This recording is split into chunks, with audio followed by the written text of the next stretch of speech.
साथियों जिंदाबाद जय भीम। जैसा कि आपको पता है कि जो भरत काटकर हरदा से है, उसने मेरे भतीजे का 17 सितंबर को इलाज किया था। उसके बाद बच्चे को आराम नहीं लगा, उसने गलत ऑपरेशन किया था। मैं 15 अक्टूबर को बालक को लेकर आया था। तब से लेकर बालक अभी तक भोपाल एम्स में भर्ती है और 24 नवंबर को दोबारा ऑपरेशन हुआ है मेरे भतीजे अर्जुन का, और उसके बाद से आईसीयू में है। आईसीयू से अभी बाहर आने की कोई उम्मीद नहीं है। तो लगभग 15 दिन हो गए हैं बच्चा आईसीयू में ही है। अब साथियों, ये भरत काटकर जैसे डॉक्टर जो समाज में एक कलंक है ना, ये खुले तौर पर ये हत्या कर रहे हैं, है ना, किसी व्यक्ति की जान ले रहे हैं। बताओ कि इसने मुझे 6 मिनट तक गाली बकी, बाबा साहब को गाली बकी, मेरे बच्चे का गलत ऑपरेशन किया, उसने हाथों को ओवरलैप कर दिया, भोपाल एम्स में दोबारा ऑपरेशन हुआ। इस बात को लेकर मैं कई संगठनों के पास गया हूँ, मैं गुहार लगा रहा हूँ कि मुझे न्याय दिलाने के लिए आप आगे आएँ। अब ज़रा सोच कर देखिए, लगभग 3 महीने होने को जा रहे हैं, बच्चे ने 3 महीने से भोजन नहीं किया है, दवाई गोली पर जिंदा है, और हर दिन बच्चा ज़िंदगी और मौत से लड़ रहा है। और रात को मैंने विनय रतन से बात की थी, जो भीम आर्मी के ऑल इंडिया प्रेसिडेंट हैं। उनसे मैंने थोड़ी, है ना, तीखे तेवर में बात कर ली, तो बोल रहे थे आपकी भाषा क्या है। भाई, जो भरत काटकर है उसने मुझे 6 मिनट तक गाली दी, और आपको मैंने उसका ऑडियो भेजा, सारी डिटेल भेजी, आपने उस पर कोई संज्ञान नहीं लिया। आपकी हरदा की भीम आर्मी हाथ पे हाथ रख के बैठी रही। तो आपको अगर इतने 2 शब्द अगर जो सत्य थे बोलने से तुम्हें इतनी दिक्कत हो गई, तो मुझे कितनी दिक्कत हो रही होगी। उसने मुझे बकी वहाँ तक ठीक है, उसने बाबा साहब को भी गाली बकी है। मैं गाली को लेकर भी मुझे उतना ज़्यादा समस्या नहीं है। मुझे समस्या है कि आज मेरा भतीजा 3 महीने से, है ना, इस बीमारी से जूझ रहा है, इतना दर्द में है, वो इतना परेशान है, 15 दिन से आईसीयू में है ना। और तो और ये हरदा की भीम आर्मी के जो लोग हैं, जो महेंद्र काशी जैसे लोग, एक फ़ोन भी नहीं कर सकते। मानवता के नाते इतना तो बनता है यार कि कम से कम फ़ोन तो कर दें, है ना, हालचाल पूछ ले कि यार बेटा कैसा है। मुझे पता है इलाज तो डॉक्टर ही करेगा।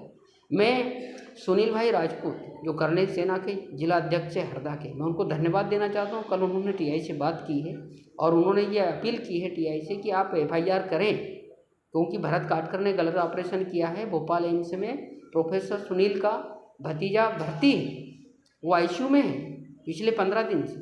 तब टीआई ने उनको शायद आश्वासन दिया है कि वो FIR करेगा। बताओ कि मुझे पता है बाबा साहब ने क्या बोला है, शिक्षित बनो, संगठित रहो, संघर्ष करो। भाई, जो संगठन होगा उसी के पास तो मैं अपनी गुहार लेके जाऊंगा। संगठन की अपनी एक ताकत होती है, अपना एक वजूद होता है, उसके पास संगठन के लोग होते हैं, एक कार्यक्रम होता है, और कोई शोषित पीड़ित होता है या तीसरा कोई उसका उत्पीड़न कर रहा है, तो उसके लिए आवाज़ उठाने के लिए संगठन होते हैं। इसलिए मैंने विनय रतन से बात की। अब विनय रतन, है ना, विनय रतन ही है भाई।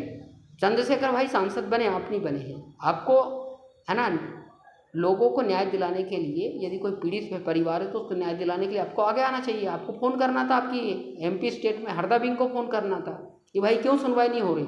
भरत काटकर कोई, है ना, बहुत बड़ा रुस्तम है क्या, जो गली के गुंडे जैसा है, जो गाली बक रहा है सरेआम मुझे, है ना।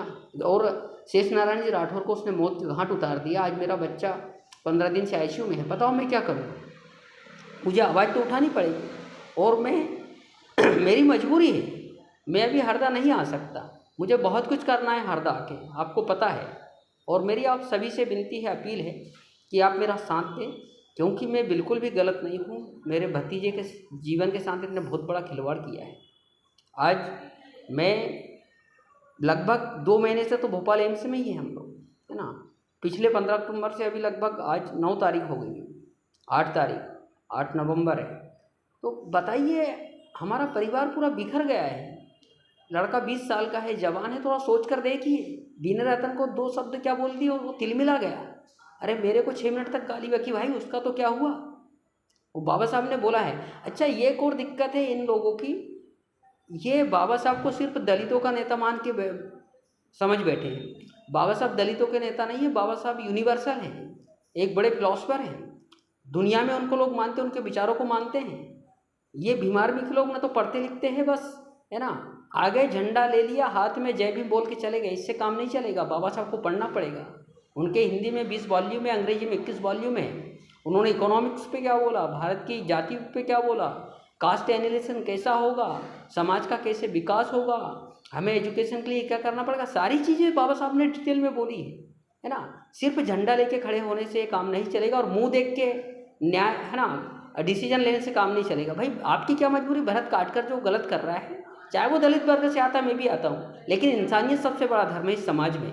और अगर आपकी इंसानियत जिंदा है तो आपको तत्काल उस पर एक्शन लेना चाहिए। अभी तक उसको जेल में होना था, उसका लाइसेंस रद्द होना था भरत काटकर का, क्यों नहीं रद्द हुआ लाइसेंस, उसका क्लिनिक सील होना था। आज वो इलाज कर रहा है धड़ल्ले से, उसका हौसला कितना बुलंद हुआ होगा। और मेरा बच्चा जिंदगी और मौत से जूझ रहा है। अब सोच के देखिए, मुझे उम्मीद है आप मेरा साथ देंगे। जय भीम, इंकलाब जिंदाबाद, नमस्कार।